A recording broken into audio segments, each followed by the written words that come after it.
Mutual fund में invest करने वाले ज़्यादातर लोगों को म्यूचुअल फंड पे लगने वाले चार्जेस के बारे में नहीं पता होता है और इसका डायरेक्ट जो असर पड़ता है वो पड़ता है आपके रिटर्न्स के ऊपर। तो क्या आप जानना चाहते हैं कि म्यूचुअल फंड पर लगने वाले क्या क्या चार्जेस हैं? तो वीडियो में लास्ट तक बने रहिएगा, वीडियो को एंड तक देखिएगा। इस वीडियो में हम डिटेल में बात करने वाले हैं कि अगर आप म्यूचुअल फंड को परचेज करते हो तो आपको म्यूचुअल फंड परचेज करने से लेकर उसको बेचने तक में क्या क्या चार्जेस देखने को मिल जाते हैं। चैनल पर अगर आप फर्स्ट टाइम आए तो चैनल को सब्सक्राइब कर लीजिएगा एंड बेल आइकन कॉल पे क्लिक कर दीजिएगा, जिससे आने वाली वीडियोस के नोटिफिकेशन आपको मिलते रहें। सबसे पहले बात करते हैं, जब भी आप म्यूचुअल फंड की जर्नी स्टार्ट करते हो, फर्स्ट टाइम म्यूचुअल फंड को परचेज करते हो, तो सबसे पहला चार्ज आपको वहां पे क्या लगता है? तो सबसे पहला चार्ज होता है आपका यहाँ पे एंट्री लोड का। अब जनरली एंट्री लोड चार्जेस क्या होता है कि जब भी आप म्यूचुअल फंड को परचेज करते हो तो सबसे पहले वहां पे परचेज के तौर पे आपको फर्स्ट टाइम एक चार्ज देना पड़ता है म्यूचुअल फंड में एंटर होने के लिए, उसको हम एंट्री लोड कहते हैं। बट आपके लिए गुड न्यूज़ है कि ये एंट्री लोड का जो चार्जेस है ये आपको करंटली इंडिया में अबॉलिश कर दिया गया है। मतलब आपको अभी करंट टाइम पे एंट्री लोड की कोई भी फीस देने की ज़रूरत नहीं है। बार बार आप सोच रहे होगे कि अगर एंट्री लोड की फीस कोई देने की ज़रूरत नहीं है तो मैं आपको क्यों बता रहा हूँ, बट एक जनरल तौर पे आपको पता होना चाहिए कि क्या क्या चार्जेस आपको देने को मिल जाते हैं।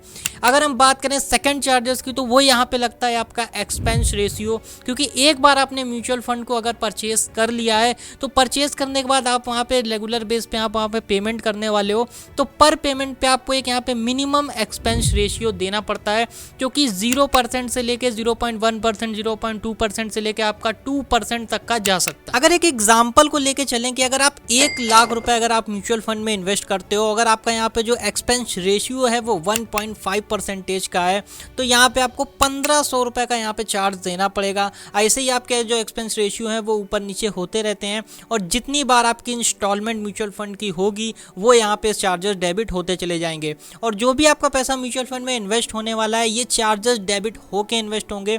लेट एग्जांपल, अगर आपने 1.5 लाख रुपए या 1 लाख रुपए इन्वेस्ट किए हुए हैं और 1.5% का अगर एक्सपेंस रेशियो, तो 1% 1.5% एक्सपेंस रेशियो कटने के बाद जो भी अमाउंट आएगा वो आपका म्यूचुअल फंड में इन्वेस्ट होने वाला है। इसीलिए वीडियो के स्टार्टिंग में मैंने आपसे कहा था कि अगर आपको expense ratio and in charges के बारे में अगर नॉलेज नहीं है तो इसका ओवरऑल रिटर्न पे आपका जो है इम्पैक्ट पड़ने वाला है। बिकॉज ये छोटे छोटे अमाउंट जो आपके एक्सपेंस रेशियो वगैरह में कटते हैं, अगर ये जाके अगर आपके कंपाउंड होने लगेंगे तो आपके थोड़े बहुत रिटर्न अच्छे खासे बढ़ जाएंगे।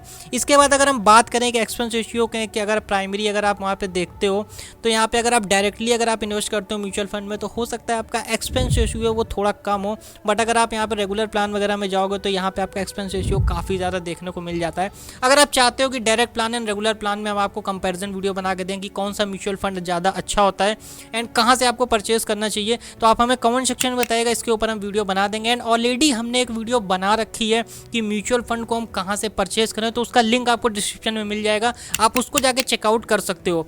अदर चार्जेस की बात करें, इसके अलावा आपको कौन सा चार्जेस देने को पड़ जाता है, तो यहाँ पे आपको एक चार्ज लगता है यहाँ पे एग्जिट लोड का, कि एक बार आपने म्यूचुअल फंड परचेज तो कर लिया है बट जब भी आप इसको बेचने जाओगे तो यहाँ पे आपको एग्जिट लोड चार्जेस देने को मिल जाता है, जो कि 1% से लेकर 2% तक का होता है। अब एग्जिट लोड चार्जेस को अगर हम एक एग्जांपल से समझे कि अगर आपने 1 लाख रुपए म्यूचुअल फंड में इन्वेस्ट किया है और अगर आप उसको जो म्यूचुअल फंड से विड्रॉल करते हो तो 1% के हिसाब से 1 लाख रुपए में से अगर 1% हम हटा दें तो 1000 रुपीज़ का आप यहाँ पे एग्जिट लोड चार्जेस देखने को मिल जाएगा। एंड ये जो एग्जिट लोड चार्जर है ये आपको हर बार देखने को नहीं मिलेगा। इसका एक मिनिमम क्राइटेरिया होता है कि जब भी आप म्यूचुअल फंड परचेज करते हो तो उसमें एक मिनिमम लिमिट होती है, लॉक इन पीरियड होता है। किसी म्यूचुअल फंड में 1 साल का होता है, किसी म्यूचुअल फंड में 2 साल का, किसी में 3 साल का होता है।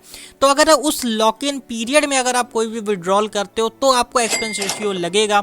अगर आप उस लॉक इन पीरियड को क्रॉस कर देते हो तब अगर आप विड्रॉल करोगे तो आपको कोई भी यहाँ पे एक्सपेंस रेशियो का चार्जेस देखने को नहीं मिलेगा।